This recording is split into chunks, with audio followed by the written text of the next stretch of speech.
Broadcasting live from the Business Radio X studios in Phoenix, Arizona, it's time for Phoenix Business Radio, spotlighting the city's best businesses and the people who lead them. Good afternoon and welcome to Collaborative Connections radio show and podcast sponsored by KLM Consulting. I'm your host, Kelly Morrison-Lorenzen. We're coming to you live from the comforts of our home while Karen Nowicki is in the studio producing at Phoenix Business Radio X inside Max 6. Collaborative Connections is a radio series created to bring entrepreneurs, nonprofits, and associations together to build relationships, foster collaboration, and grow a stronger community together. Our hope for today is that listeners and guests alike will walk away with a golden nugget or a new resource for their business. The sponsor of our show, KLM Consulting, is an on-demand concierge marketing and project management firm with over 17 years of award-winning business savvy. KLM Consulting helps fast-growing companies and entrepreneurs build, brand, and brag about their business. Today, I have the honor of being in the studio with three amazing people that I'd love to introduce you to. Thank you all for being here. Terri Morrison with Terri Morrison Consulting. Thank you for being on with me. Thank you. Who happens to be my mother as well. I'm excited. and fellow entrepreneur, so thanks for being on with me. You're welcome. Stephanie, thank you for being on today. We are new to each other, but you own Concierge Senior Care Management and referred by Kimberly, so thanks for joining us today. You bet. Very excited to be here. Thank you. And Kimberly Mitchell, our Home with Help specialist. She owns Home with Help. Thank you for being on with me today. Having me. We know each other very well. Kimberly and I started working together volunteering for Girls Rule Foundation, and then now we get to work together in business. So thank you for being on. Today I wanted to talk a little bit about each of your businesses and highlight some of the work you're doing in the community, what you're up to. But I'd also like, to have listeners hear some of the tips and tricks and insights you've had along the way in business. So feel free to add that as well. But we'll start with Kimberly. Tell us a little bit about you, where you come from, so people know the background and how you got started in Home with Help. Okay, so I'm from Phoenix, born and raised. I did not live in this country for about 14 years, so I'd be cheating if I said I was 100% native. My husband and I met while living in Puerto Vallarta. He's Canadian, and we have two girls. And my senior story starts with my great-grandmother, who I was blessed enough to still have around when I was 25. And I had both sets of my grandparents as well. And we, unfortunately, it's just part of life, but we got to see each one of them in their different stages and different needs of moving them into assisted livings or having help at home or hospice or, all the different sort of healthcare levels. And it just seems like a good fit for us to go into this industry and to help seniors and hopefully learn from the mistakes that we were dealing with some other companies at the time, and hopefully do better and serve all the seniors better. So tell us a little bit about Home with Help. Home with Help is a non-medical home care agency. So we provide caregivers into seniors' private homes and help them with any non-medical needs like bathing, dressing, meal prep, doctor's appointments, that kind of thing, with the idea of keeping them safe and independent in their own home as long as that's a possibility. Yeah, it's so nice to have that extra help. I know when my grandma was sick, my mom and I were trying to do all that ourselves, and it's not possible with, running businesses and having kids and trying to take care of your elderly loved ones. It's just not possible. So we loved, obviously before we met you, we loved, the home care place that we hired to take care of. It just eases, it's nice for the senior, I think, but it's also really nice for the people who, the other loved ones that are trying to take care of them. Such a relief. It's a peace of mind that they know that they're getting their needs met, and then your relationship doesn't have to change, because usually they now, instead of being the daughter, granddaughter, whatever the scenario is, now they become the caregiver, and that's not always ideally the relationship that they want to have. I know. It's so nice. And so where do the caregivers, how do you find your caregivers?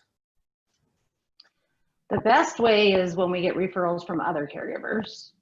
And sometimes we have to advertise in a variety of different resources. Of course, mostly everything's online now. And then the process is my husband or myself will always interview each one of them. And even during COVID, we still have them come in, we just sanitize and masks and all the things, because we want to have a face-to-face with these people, because we're going to be sending them into a senior's home. And obviously all the, background checks, all those kinds of things are done when they're in here, but it's not, I'm sure in some other industries they just do online kind of interviews, and we are not choosing to do it that way. Yeah, I think that would, you can tell so much more about a person when you see them, in person, and tell their body language, and right? Exactly. Well, thank you so much. Stephanie Russell, Concierge Senior Care Management. Tell us a little bit about your journey, how you got to where you are now. Sure. So I've been a nurse for just a little over 20 years. I first started working on a cardiac unit in a hospital. I lived in Louisville, Kentucky at the time.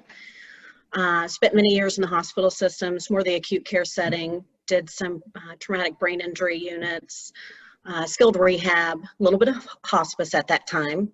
And then I specialized in dialysis, and I was traveling between probably 12 to 14 different hospitals between Indiana and Kentucky. And then I moved to Arizona and decided I really wanted to move forward with end-of-life care. So for about 8 years, I was in executive leadership with 2 different hospices here in Arizona. And then I started working with CEOs of hospital systems to try to identify how we could help reduce some of these readmissions into the hospital system. And then that led me to work alongside a new research collaborative that's now here in Arizona, that helps to target those readmissions into the hospitals to keep seniors safe at home and avoid those unnecessary hospitalizations. And now, since I'm finished with that, I'm ready to focus on my passion of patient advocacy. And how did you get into that, or what led you to do that? I've been doing that probably most of my career. I think a lot of people in the medical field do. We're patient advocates, but in our own setting, giving those resources, guiding them, because it's so overwhelming for patients and families. They're thrown into a circumstance that oftentimes was unexpected. They're unfamiliar with the resources that are available to them. They just know that they have to do all of these things right now. So that's, over the years, what I've seen is just those family members and patients just being so overwhelmed and not knowing what's available to them, where to start, who to trust. And that's what drove me to move into patient advocacy full-time now, so that I can help empower them to manage their medical condition and age in place safely, and bring those resources that are trusted in the community to them. That's huge, especially for out of state, like we talked about earlier, out of state people that have loved ones here in Arizona, that you can be that patient advocate for them here.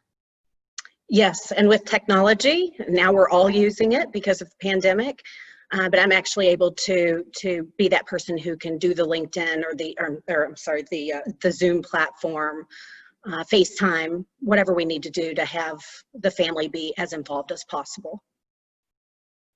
Yeah, because I assume because a lot of them, wouldn't know how to use that, right? Or even if Yes. they do, if they're sick and don't and are out of it a little bit, I mean, they need somebody to help. I know Terry's a huge advocate of having a patient advocate. She's been our patient advocate my whole life, and for my husband, who got really sick and was in the hospital. Come on, what are we going to do? Come on, who's taking care of him? What are we working on? So it's so huge to have that extra set of hands, just like just like Kimberly's business. Have as many people as you can in your corner to help with all these things. It makes a huge difference. Absolutely. I bet you love it. I do. I'm very passionate about it. Terri, tell us a little bit about you and I know a lot about you as your daughter, but for everybody listening, tell us a little bit about your background and where you came from and what you're up to now. Well, I'm originally from Nebraska, but I came out here in 1972 after doing a year in pediatric ICU in Nebraska University Hospital, and I worked 20 years then at Maricopa Medical Center, and I worked in the burn unit, ER, ICU, patient education, started a neurology program, did lots of in-hospital stuff. And then when I had 3 children and they wanted everybody to work 12-hour shifts, I thought, life's too short, it's time to move on.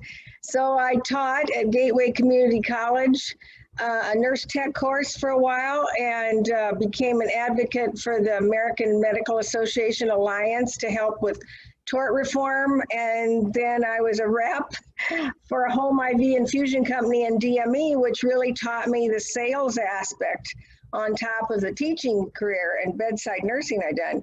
So I guess it was all meant to be stair steps. That's what I tell my kids, because then in 1996, my husband and I opened up a couple vein care centers, and we developed those over 22 years, so that pretty soon I had 13 nurses and 4 doctors and 2 sites, and we did really well for a long time. I loved the advertising, marketing. I got to do my skills, which was sclerotherapy and bedside nursing, but also my entrepreneurial spirit. And Kelly even came in and helped me and taught me social media even back 7 to 10 years ago when I didn't even know how to plug in anything. So all that's led to now I want to be a free bird. So in 2017, I told my husband, time to sell the practice. So we sold it and moved on so that now we can he works for a bigger company. It's called Center for Vein Restoration. And that way everything's done for us. We get to do patient care and no organization, we have all that help. And I work a little bit part-time with my husband, Nick Morrison, MD, and the rest of the time I travel to teach sclerotherapy and compression and all around the nation. And I'm in the International Compression Club, so I teach internationally too. So it's been a well-rounded career for me. No regrets, right? With all those different things. For those people who don't know what sclerotherapy or compression is, can you tell us about that? Yes. In the olden days, we used to think there was 2 things you could do for veins: inject somebody with painful saline or strip their veins out. Well, luckily, we got to quit doing that 26 years ago. So nobody in this world needs a vein stripping, even though they still do it in poor countries. And there's some real, I guess you'd call it very neatly done vein strippings in Italy still, because they don't have the money for the catheters and the minimally invasive things we do here. But for my practice, for sclerotherapy means that I mainly do what we call like the skin veins, the cosmetic veins, things that people can see on their skin. So my husband, the doctor, and the other doctors and providers, they always close the disease veins that are refluxing and have this backward flow of blood that causes hypertension in your legs, so that you get restless leg and swollen legs and varicose vein problems that we all know about. So they fix the plumbing, I always tell patients, and then I get to do the finish work. I get to make them look pretty. And it isn't just cosmetic though, because some people have so many veins on the surface that it would be still 20% of their blood would be out there in the skin. So with our elderly population and even some young women that have had, 6 children or something, those veins on their skin can rupture, bleed, get blood clots, DVTs, phlebitis, all types of things if they don't treat the outside part too. So you close a vein with a non-painful solution that's now trade named Asclera, and there's another one that everybody just calls it STS. And they're likened to be biodegradable detergents. In other words, they just irritate the inside of the vessel wall, and sclerosis means hard. It thickens the interior wall and gradually shrinks it down so that it's like a little collagen fiber in there. And when it does that, blood can't pool in it, so you don't see veins anymore. But it's a little bit of a process, but we use teeny tiny needles for those needle phobic people, and I use a topical spray and a squeeze ball if necessary. And so we think we laugh and have a good time. We have the most laughter coming out of my room most of the time. And then afterwards, as part of that therapy, we put compression stockings on everyone. And what I found for 24 years is if you just stood up right after you had injections, like Dr. Oz said, oh, the veins disappear and you just stand up and go home.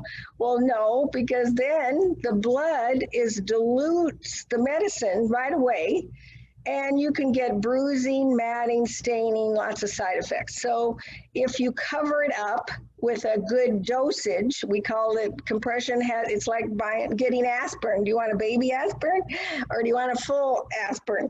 So I put a full aspirin on their legs, but they're very nice products now. They're not like grandma's stockings. They come in 50 colors and styles and shapes and everything. And that makes them more comfortable. We put it on and they say, oh, that feels better. And they may not like them in the summer, but I tell them to go out and buy their first skirt in 10 years because they've been hiding their legs, and wear the compression, and then come back in about 4 weeks and we do another session. So compression like that is, like I said, more either just cosmetic patients who only need their surface veins done, or for medical patients who then need their surface veins treated. But compression overall, I've been an advocate for years because they say that 50% of women by the time they're 50 years old have vein disease. And so that means, like, well, and my girls were much younger than that. I had them wear them all through their pregnancies. When Kelly was in real estate, you have to wear compression because you have to get the blood up out of your legs. And if you have vein disease, you're going to have problems the rest of your life. So compression now, I treat for everything from leg ulcers to just swelling, lymphedema. I could talk all day, so I won't. But I've gone into nursing homes, which I'm very interested with the other participants, because I have always wished I had a little company that I could go out and wrap these little elderly legs with these little Velcro wraps. And I did a little test in Friendship Village, and I took care of 7 patients for free. The only thing is their healthcare paid for the little wraps. And I wrapped them up and had them sleep in these little Velcro wraps that are non-elastic, and got all the swelling out of their legs at night. And they were able to either just wear their shoes in the morning or get their stockings on easily in the morning. And I got that lymphedema to get out of their legs. So there's no big bandages or anything anymore. So I would love to be able to do that as I get older, to help people that are my age and older. So Terri, can I ask you a question? What is all of the service covered under Medicare? Does Medicare cover all of that? Yes, Medicare pays for much of the medical treatment. When they come into the office to get a diagnosis, they get an ultrasound scan to see what's going on. And Medicare is pretty good if it's not just if you say they have varicose veins, but if they have a scan that shows a certain amount of reflux, like it's 0 to 4+ reflux, and in the great or small saphenous veins, etc., they have parameters. But they pay for certain treatments. And sometimes some of the insurance will pay for a laser ablation, some will pay radio frequency, some will pay the new glue treatment. So yes, many people get insurance coverage. Now, the compression stockings is another story. It goes everywhere from flight attendants being able to get 6 free a year Some insurances pay for so many a year, and other patients have to pay out of pocket for that part. But if they pay for just the wrap or just the stockings, but they get, you know, $5,000 to $7,000 worth of treatment, then they don't mind paying for the stockings because they know that's an integral part. Does that answer your question? Mm-hmm. Okay, good. Thank you. Yeah, she did a lot of free care at the thing. I said, you need to make that part of your business. Of course, I'm saying, you know, are we going to run this through your business? Or she loves doing all the pro bono for all the elderly people, you know, trying to help them with compression. But I was thinking about, Kimberly, how your caregivers probably run into people who, you know, could use the compression, or, you know, complain of their, you know, of their leg swelling or having problems with that. So, Oh, yes. Yes. The caregivers are always helping them to get them on. Well, and that's one of the things I taught after I sold the practice. I traveled to 15 cities nationwide and taught a fitting class. And so we taught them donning and doffing, they call it. So there's at least 5 to 10 tricks, starting with just rubber gloves up to some slippy gaiter things and some butlers, they call them. And it shows them very easily how to get them on and off. Even if they have, you know, I had one man, he was 6 foot tall with a little 5 foot tall wife. And he said about himself, he had a big tummy and a bad back, so he couldn't bend over, and she couldn't get his stockings on. And with a little slippy gaiter, he sat in the chair and just slide his foot into that stocking, and she could help him pull it right up his leg. So that's a major part of compliance, is teaching people how to put them on and take them off. So that's one of my specialties. One very small thing, but it was a huge thing for those people. Yes, for sure. It is, for sure. And Stephanie, I was thinking about you because as a patient advocate, you know, knowing that there is things that they can do about the swelling, and, you know, their veins hurting, and, you know, they're worried about this or that. So I thought it'd be neat for you guys to chat about that as well. We could do in-services, you know, so that they would be ready to just say, this is an option out there, like you said, as a patient advocate, so that they could learn. And many of the good suppliers that I buy for, like Sigvaris, Medi, Juzo, many of them have little videos on their websites that even show, once they pick a donning or doffing device, they have little videos that they can refresh with their family members, you know. So it's not just like they need just me, but I teach the caregivers, and then there's lots of audiovisual stuff to help them after that. Yeah, that's fantastic. We've seen this over the last 2 decades for sure. And I'm thinking of my younger sister who's had 3 children. She's in her 30s, but it's very painful for her. And she's been talking about having it fixed for years. But like most moms, they put everything off for themselves and just suffer through it. So I'm going to talk to her about this. Well, and support hose for somebody like that. Kelly, you know, she just wore athletic compression or something until she was ready to do something else. So there's options for people like that, moms. Have to start slow and work your way into the big guns. That's funny.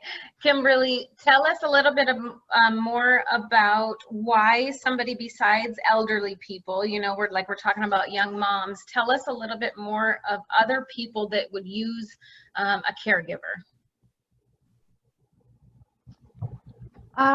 Sometimes we'll have a non-senior that has had you know, some kind of accident, or, you know, even fallen and broken a hip or something. I mean, it happens when they're not necessarily senior, and we can help short-term or, you know, or long-term. So some of the short-term clients would be maybe a month or something after they've been to the hospital, had what they needed done, then they've gone to, you know, some form of rehab, and then they need help at home for a short period of time. You know, they can't bend over or whatever the case may be, so that we can help around the house with light cleaning or laundry, or, you know, just some of their basic needs until they're done with their physical therapy and ideally stronger and, back to normal.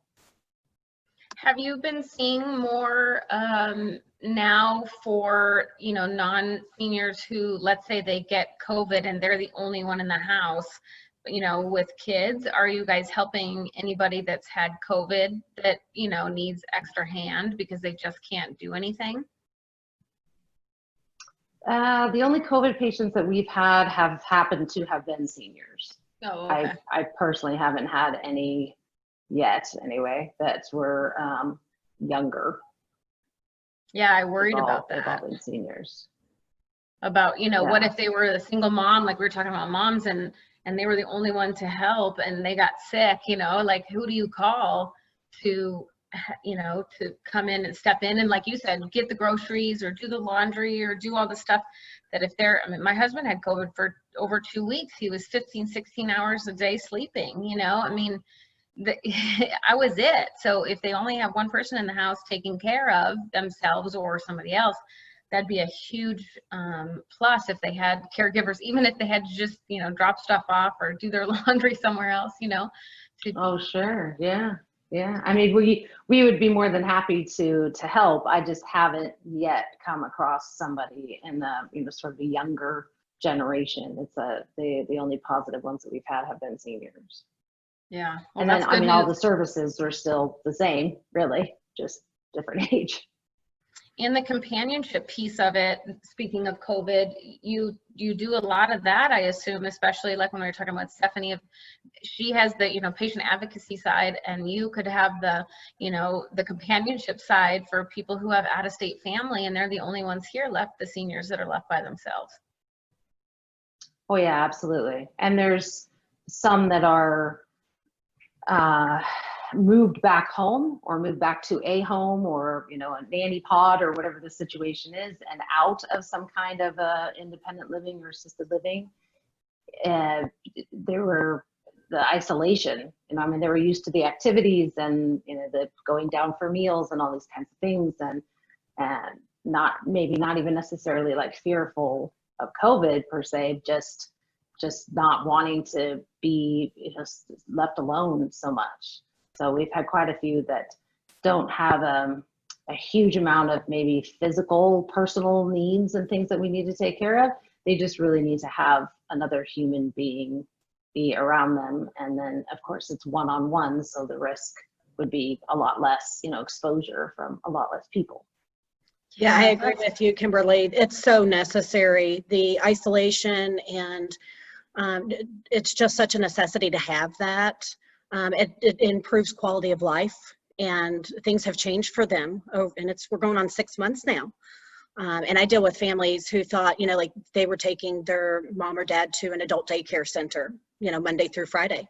Well, those centers closed down. So now the burden of care is on the family. And, we can all jump in and do anything for 2 weeks or 30 days, but can we do this for 6 months, 12 months, years? So we found after just, a couple of months that families realized that the burden of care was too immense and they needed help. They needed those resources to come into the home. And the caregivers that's what they're able to do, the bathing, be a companion, light housekeeping, grocery shopping. It's just phenomenal to lift that burden of care. That's huge for people, I'm sure, especially right now. What a blessing it is to have those people in your life, somebody that's the patient advocate like you, Stephanie and Kimberly, to know, we can help you with whatever you need. It's nice to have that help for sure. Stephanie, tell us a little bit about the patient advocacy. Who specifically are you helping? Besides just a senior in general, who are you more specifically helping, or why would somebody call in a patient advocate? Oh gosh, anytime. If there's a planned procedure, you're going to go in and have a surgery of any kind, and there's going to be some rehab to follow that. Certainly if it's unexpected, because then it's really overwhelming. You didn't get to plan for it. For instance, perhaps there was a fall in the home and there's a fracture or break, and now we have to have a procedure. Many of the patients that I have visited over the years, you go into the home and they've been discharged from a rehab and they're on hospice or home health. and they've just got a box of medications and a stack of 70 pages, and they're overwhelmed. They don't know where to start. They don't know how to organize their medications. They don't know why they're taking it. Really no established parameters to monitor, like blood pressure. So these are the patients. There's really, it's endless, the patients that an advocate can help with. But we're able to come in, look at those, like the face sheet, the history and physical, the medications, and help them move forward with a plan that meets their unique care plan. That's so And Stephanie, nice. you would I'm assuming that you would then help find the resources, if they needed palliative or hospice or home health or whatever it is that they maybe were lacking, to kind of push them in the direction of recommendations of things that they should be doing. Yeah, fortunately, I've had that experience of home health, private duty, hospice and palliative care, skilled nursing in the hospital system. So I understand all those areas of care, and when it's necessary to move forward with a particular type of care, for instance, hospice, you need to meet certain eligibility in order to get that covered by Medicare. And then, of course, once we have those conversations and we know the direction that the patient and family want to move in, then I can bring in all of the trusted partners here in the community that I've worked with for over 11 years. Because I tell you what, when you've got 3 to 5 things on your list that you need to do yesterday and you don't even know where to start, how wonderful. It's such a blessing to have one say, okay, we know where we need to go now. I want you to call, here's 3 companies that you can call that can come meet with you. And answer all of your questions so that you can just be the daughter, or you can be the son. We don't need you to be the nurse, the caregiver. It's an immense stress, and we just want them to be able to spend that time with their family member and let us deal with the rest of the stress. Do you also help them with insurance? Like if they get a bunch of insurance papers when they come home, do you have some resource to help them with insurance? Yes, I do. Because that's terrible. It is. I've heard some awful things, but absolutely, I have an excellent resource for that, and she's fantastic. Oh, that's great to know. Mm-hmm. What's her name? Oh, I knew you were going to say that. Now I'm going to have to go into my messages. You'll be give so everybody all the upset with me. I know, I got to put you on the spot. I believe it's Catherine Cable, but let me make sure I'm giving you her last name, because I will be in big trouble. That's okay. We'll make sure, Stephanie, they can get a hold of you and you can coordinate that. Yes, I certainly will.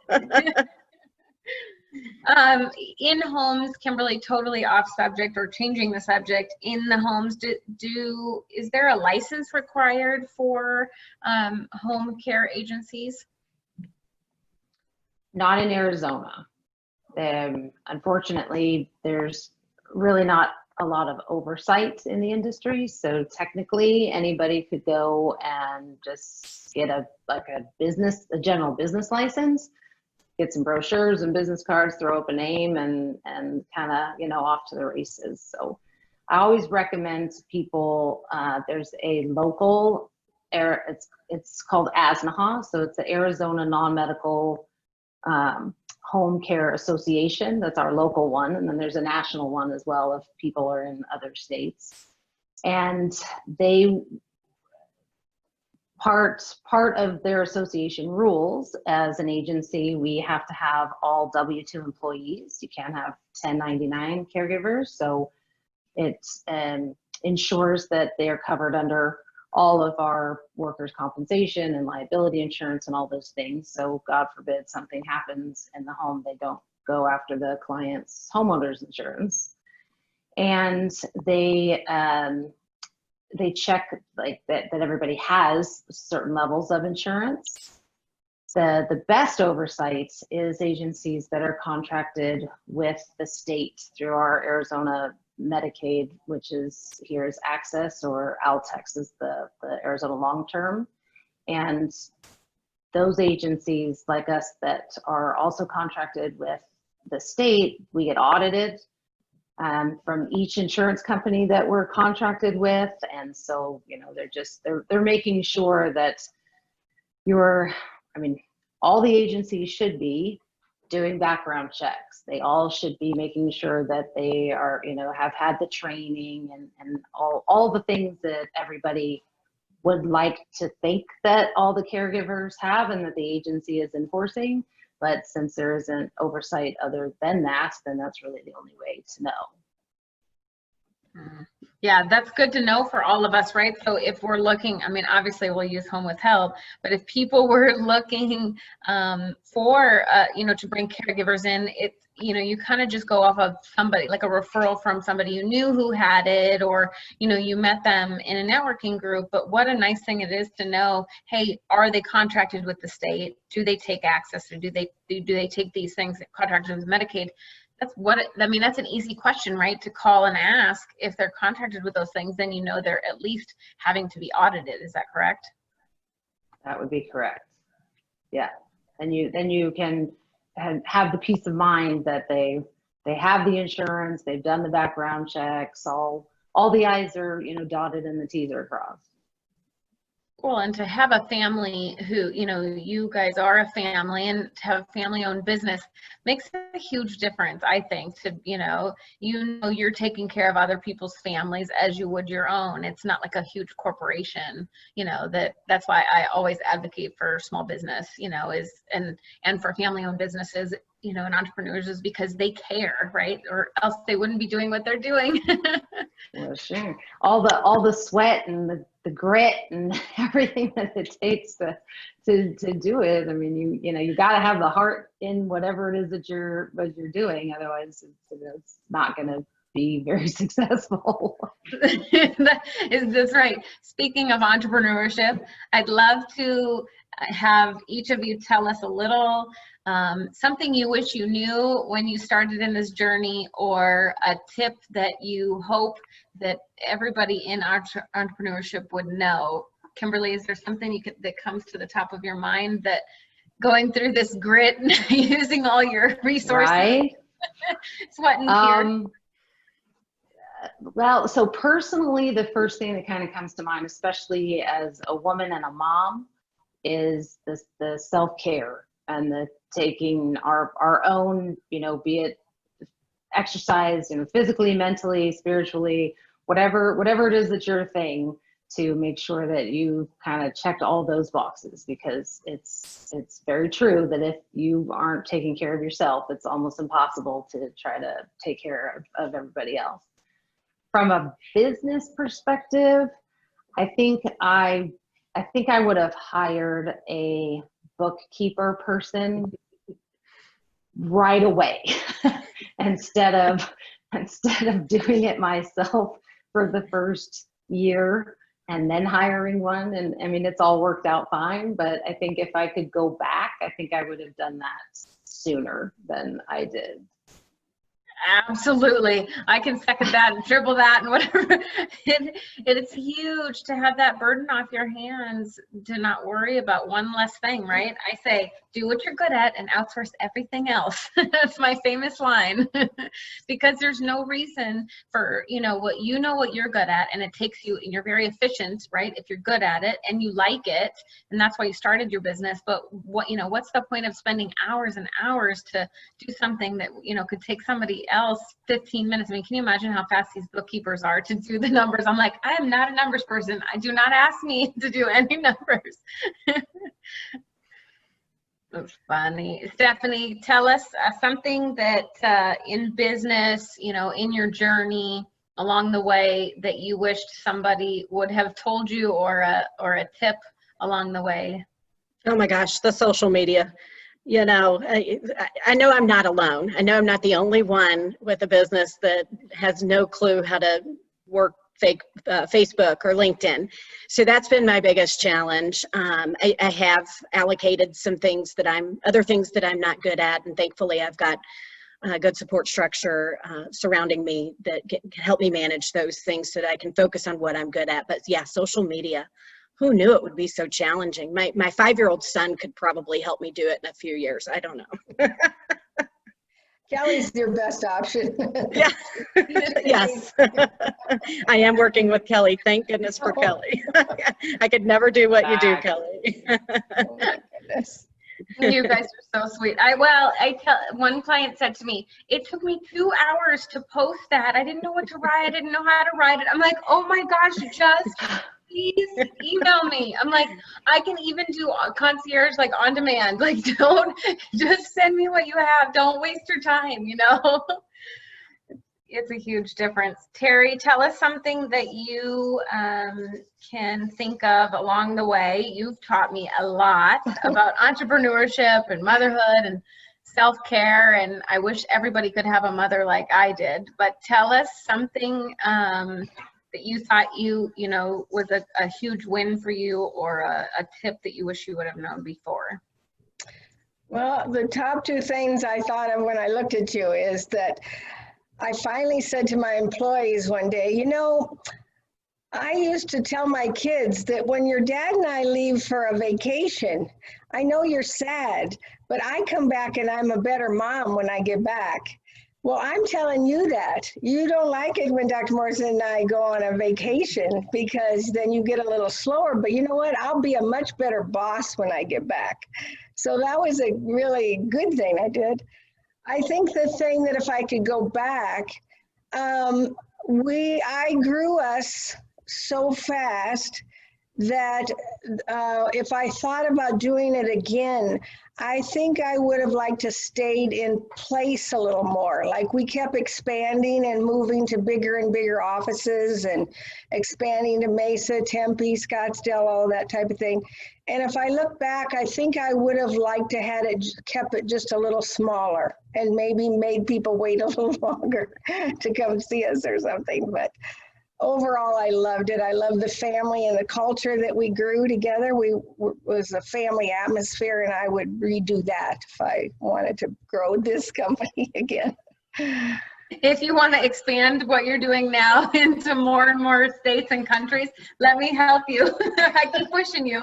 She's like, I don't know. I kind of want to do it part-time. I'm like, you're so good at it. You need to be going everywhere to keep doing this for everybody. We'll see. Right. I want to work with all these team members that you have on today so that they can arrange all of it and I don't have to grow my company. I can just go show them how to do it. That's good. That's good. Pass it on, right? Yes. Kimberly, you and I are a lot alike. We travel a ton, and Terri too. As part of self-care, right? I mean, that, back to kind of all ties in, right? Is back to knowing when it's time to take a break. So that's huge for everybody, I think, for business owners and even business leaders, right? You don't have to be a business owner to need self-care time and to take some time to yourself and take a little break, even if you have to go camping or whatever you have to do to get out of here, for a little while. My daughter says she wrote today, half her day is in Spanish and half in English. So she says, she was interpreting it for me, but she was writing in Spanish about her summer. And she's like, my mom says we need to get out of this crazy. So we went on vacation. Can you imagine what the teachers think when they're reading these stories? It's true. I mean, you need a change of scenery. Yeah. I mean, everybody has their priorities. And not everybody's priorities are the same, but my husband and I, we make it a huge priority to travel and ideally, I mean, my bucket list is really big.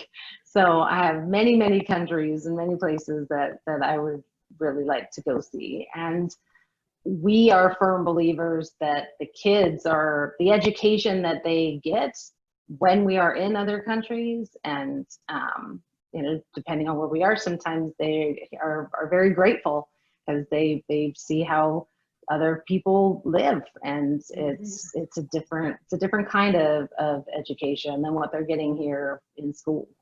So we, money that we save, that we set aside for travel, other people, choose not to do it. But even if you, like you said, go camping, just go walk in the woods, a couple hours north of here, just go somewhere out of, your normal and get a break. As an entrepreneur, you don't really ever stop. Mm-hmm. Yeah, what a nice way to unplug and also teaching the kids, right? And teaching the next generation, like there's more to life than this little, we build a bubble, right, when we're home with our kids, like but when you travel and you take them and see all these different countries and see how everybody lives and see the unity that we could have and see how everybody is nice and oh, I didn't know that these this tradition of this country or these traditions of these people, what a cool thing it is. You can't get that education. We were fortunate as kids to get to go to a ton of different countries and do that and volunteer and give back, and it's made me who I am today. I mean, I can't go 1 month without. I'm like, what am I going to do to donate my time? What am I going to do to give back this month? Because I'm like having that itch. Like I'm not, if you're not giving back, then something's wrong. I got to keep doing something else. So everybody is smiling, but nobody on air can hear that everybody's smiling. Isn't that funny when it's dead air? Like I wish you could see the video, right? When everybody's smiling and nodding. Tell me on a whole nother subject, some common myth about your field that somebody, if somebody hears of a home care agency or somebody hears of a patient advocate or sclerotherapy or compression, tell us if there's a common myth that you'd like to debunk, something that you want to make sure people know about your industry or your specific field you're in. Anybody can jump in. Well, I can start just because I had a recent case. Most people don't know that veins are hereditary, and they don't know that if you have a family history of blood clots or strokes, that is part of your family history, and therefore you could have that. So it's very timely right now in the time of COVID that it's known now with the research that it can increase your chance of blood clotting. They call it microthrombi. And they're starting to know about blood thinners and compression, and they're finally starting to teach that because it's a whole inflammatory process. So it's what I've learned for 20 years, but I've had a hard enough time explaining why wearing compression stockings on half your body helps the inflammation in your whole body, So I would like it to get out more that if you wear compression stockings, and there's a million varieties, it might help you with the symptoms, even if you got really sick with COVID, or you just have to sit at your desk all day and be a home care teacher right now, and you don't get out of your chair. So I guess that concerns me, that I would like to people to know about blood clotting and all that type of thing. And that it's not just seniors, it's not just elderly people that can get it. This is every single person is potentially getting a blood clot, sitting so long at home and not up and moving around, and then it can go under their lungs, and then it's bad news from there. Yes, and most people just won't. They need a home health advocate, and they need somebody to come in their home and make it possible, because they don't know that if they got one blood clot, they're very susceptible to getting another one, and the second one might kill you with a pulmonary embolus. And over 24 years, I've seen a lot of that, and it just made me sad to just say, I had a sports guy one time, and he was afraid to wear compression. He was afraid another man might see him with compression stockings. And I said, Robert, put some ACE wraps over him or something so you look like you have a sports injury, but you travel all the time internationally, you're going to get a blood clot. And 5 years later, he called me with his characteristic accent, and he just picked up the phone and said, "You know who this is?" I said, "Robert, did you get a blood clot?" "Yes." But he was one of the lucky ones that didn't die from it. So, all that stuff just makes me so passionate about helping people with that. Teaching people about getting up, moving around constantly. I mean, I even got, being at home before, we were in, networking groups and going to, client meetings and up and going, right? And so now being at home, being more sedentary, I even started to feel, where you don't have as much lung capacity. I don't know, it's weird. And then, so you said, get up, go for a walk, move around, calf muscle pumps, do your stuff. But if you wouldn't be there, right, if you don't have the patient advocate to say, get up and move around, go do your exercise, get moving, get some Drink water. Yeah, if you don't have those people, then, then you're in bigger trouble for sure. Thank you for that. Stephanie, is there something that's a myth or something in your profession you'd like people to know? Well, not so much a myth, but just for families to know they don't have to do this alone. Don't get to the point where the burden of care is so great that you're completely burned out and now your health is at risk, because we see that all the time.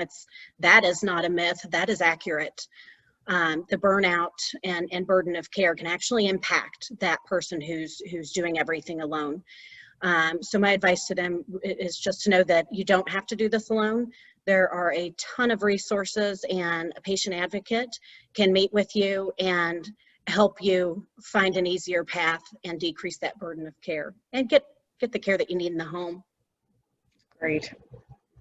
Absolutely. Don't you wish there was like 15 of you, right? You just duplicate yourself. Well, and Stephanie's right. Like, people, they wait.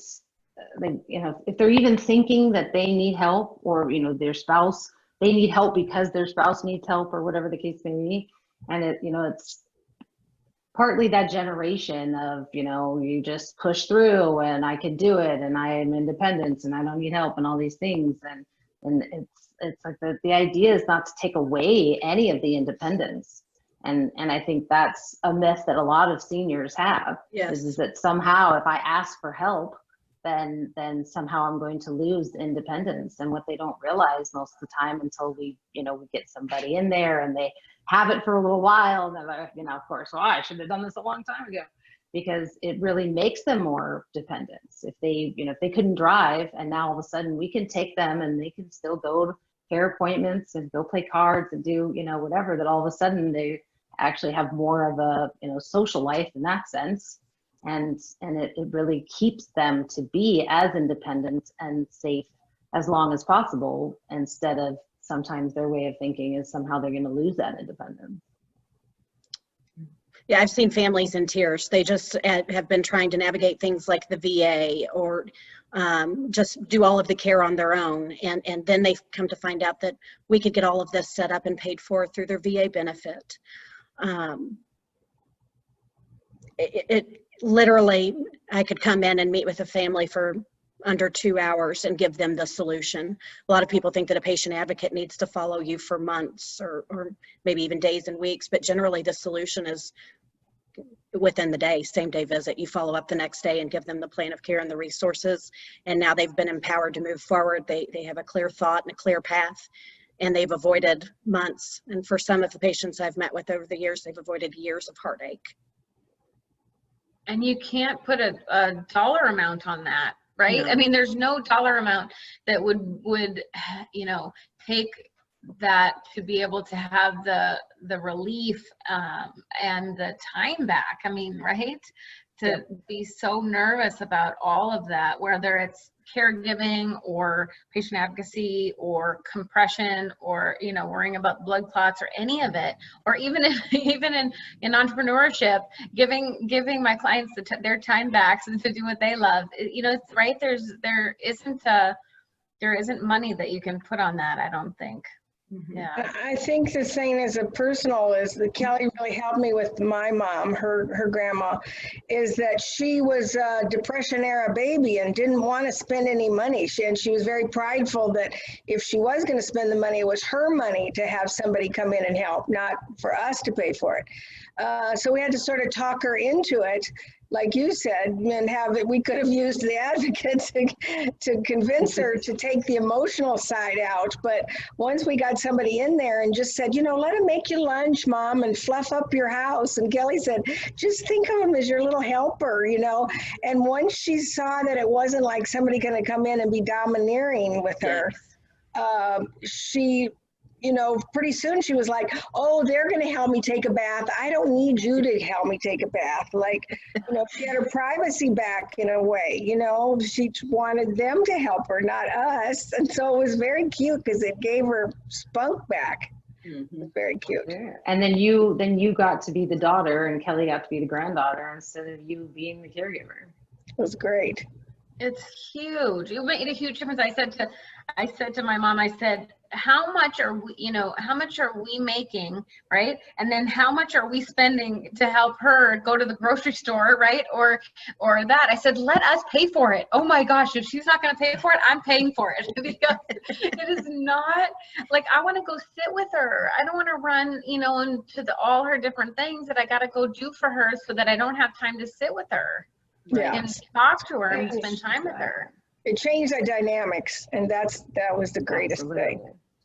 That's huge. Well, and the most recent patient advocates, like family that was using a patient advocate, the daughter is local, mom's in the hospital, you can't, you know, because of COVID, you can't get in there, and so the patient advocate is trying to phone, but the other daughter's out of state, and the patient advocate / therapist is kind of what was sort of happening, which I'm sure Stephanie can relate to, but it was like kind of dealing with the family dynamics, and they needed the communication to not go from the floor nurse that the one daughter called and then trying to explain it to mom and trying to call the other sister and explain it, and it, you know, it was just messy that way. So with the patient advocate, she was able to you know, steer all the conversation and explain to everybody so that they were all on the same page to figure out what the next step was that was best for mom.